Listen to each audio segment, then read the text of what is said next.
Hello, today we're going to be talking about aseptic technique in media use. My name is Hannah Walter, and this class is Life 1412, The Principles of Microbiology, and I'm taking this the spring 2026 semester. Before we begin, let's have a little background information. What is aseptic technique? Well, the aseptic technique is a method that involves target-specific practices and procedures under suitably controlled conditions to reduce the contamination from microbes. And what is media use? Media use is the method to grow, isolate, identify, and store microorganisms. These methods include flaming tools, disinfecting surfaces, minimal exposure to microbes, and safe handling. The technique was first founded by Joseph Lister in the mid-1800s.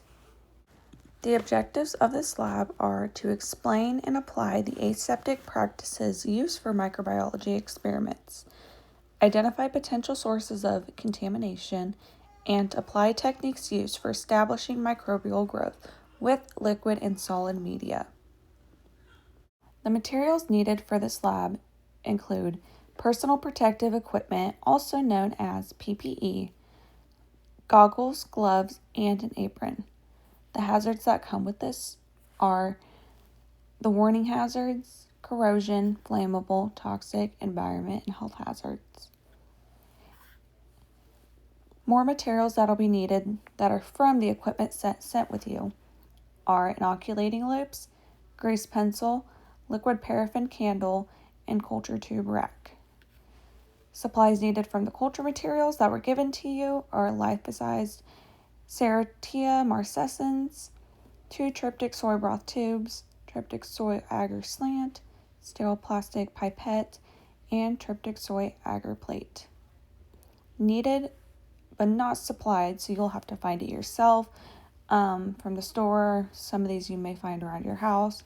Includes 10% bleach solution. This would be taking 9 parts water and adding 1 part bleach and using that. 70% isopropyl alcohol, paper towels, small plastic container for disposables, large plastic container for disinfecting cultures, matches or a lighter, timer or stopwatch, and a fine tip marker. The method for this lab is 2 activities, or also called 2 different parts. So for activity 1, the first thing you want to do is wash your hands, and then put on your proper PPE as listed in materials. You want to disinfect your workspace and all supplies with the 10% bleach solution. You want to make sure it's disinfected so that way there's no room for contamination during your lab. And then you're going to want to fill the disposable jar with 70% isopropyl alcohol. Then obtain the tryptic soy broth tube and label and date it with the organism name. This organism we're using is Serratia marcescens, also known as S. marcescens for short. Then you will place it in the disinfected culture rack. Next, you will light the paraffin candle with a lighter or match. Keep away from the alcohol because alcohol is highly flammable. Grab your lipopsized S. marcescens controlled culture and remove the metal band. That can be discarded in the regular trash. Next, you'll remove the sterile pipette. Do not set it down. If you set it down, it no longer follows the aseptic technique. Using an open finger, open the tryptic soy broth tube and swiping back and forth through the paraffin flame. This is called flaming the mouth to sterilize it. Obtain 1 milliliter. The line is shown on the pipette where the 1 milliliter is. And then you're going to want to flame the mouth again.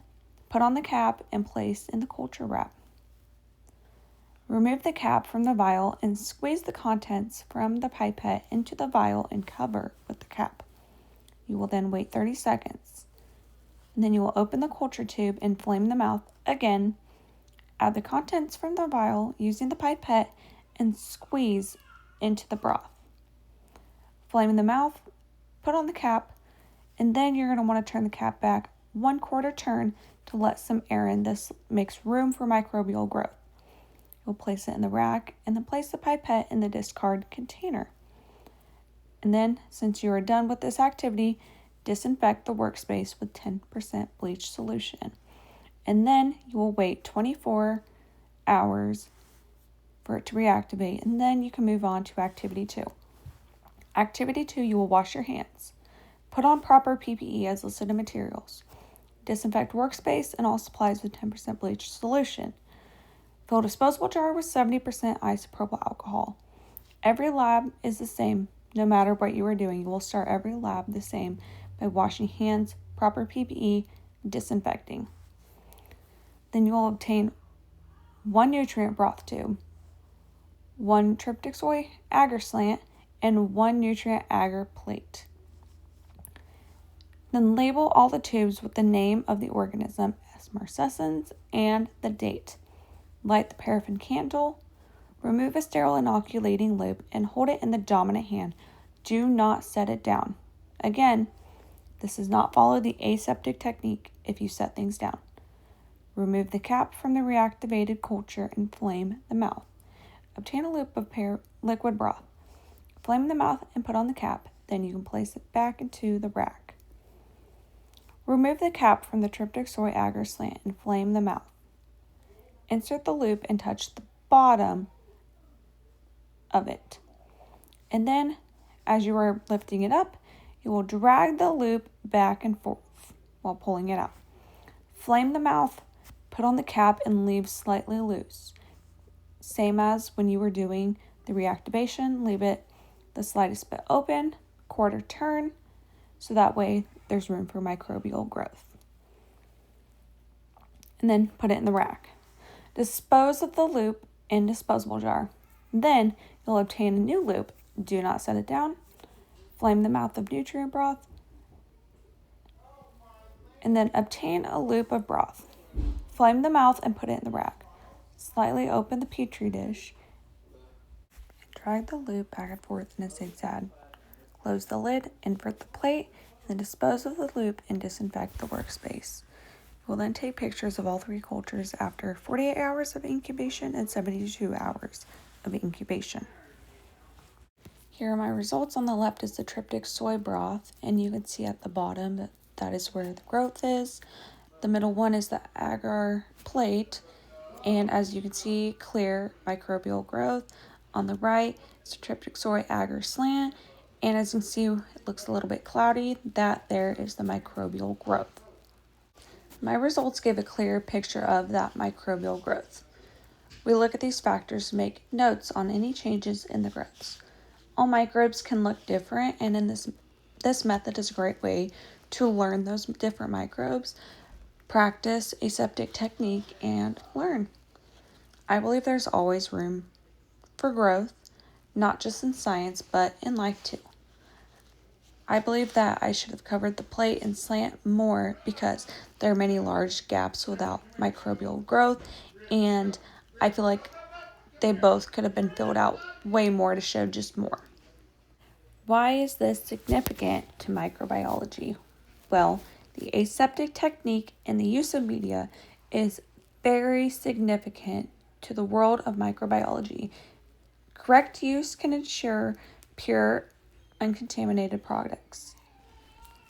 The other ways it is used that we have not learned is in hospitals for surgeries, PICC lines, dressing wounds, and dialysis. It is used in so many different aspects in what we have learned in microbiology. And here's a list of my references that I used to create this. Thank you.